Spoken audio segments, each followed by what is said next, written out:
Leaders from China and the European Union meet in Beijing. What did they agree on and what do they have to say about the ongoing trade disputes? Hello, I'm Audrey and this is The Heat.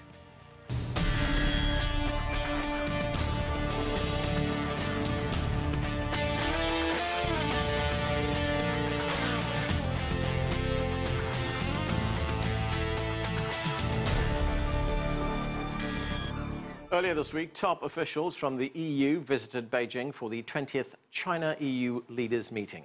The EU delegation was led by European Commission President Jean-Claude Juncker and European Council President Donald Tusk.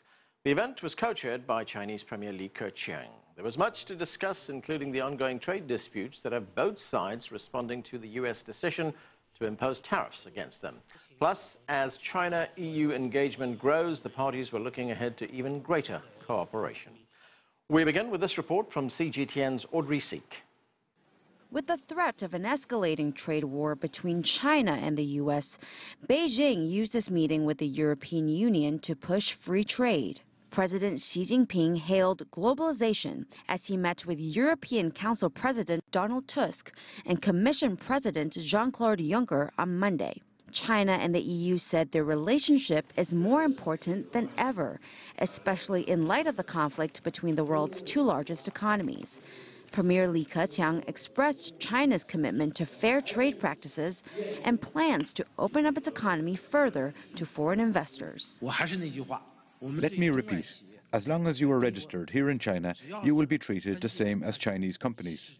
We forbid any forced transfer of intellectual property and will deal with IP violations in a more serious manner.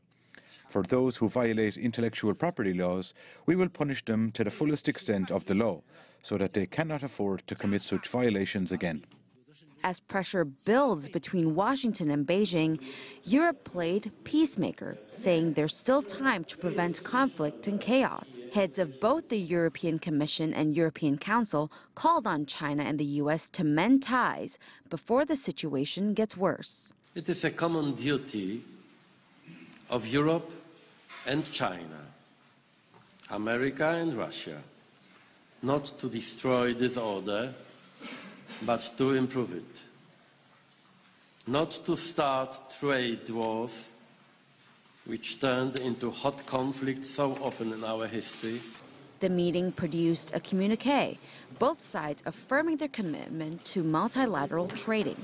Both sides also agreed that trade disputes should be addressed through the World Trade Organization and set up a joint working group to discuss WTO reform. The conversation didn't stop at trade. Both sides also reiterated their commitment to the Paris Climate Change Pact and pledged more cooperation in global humanitarian assistance.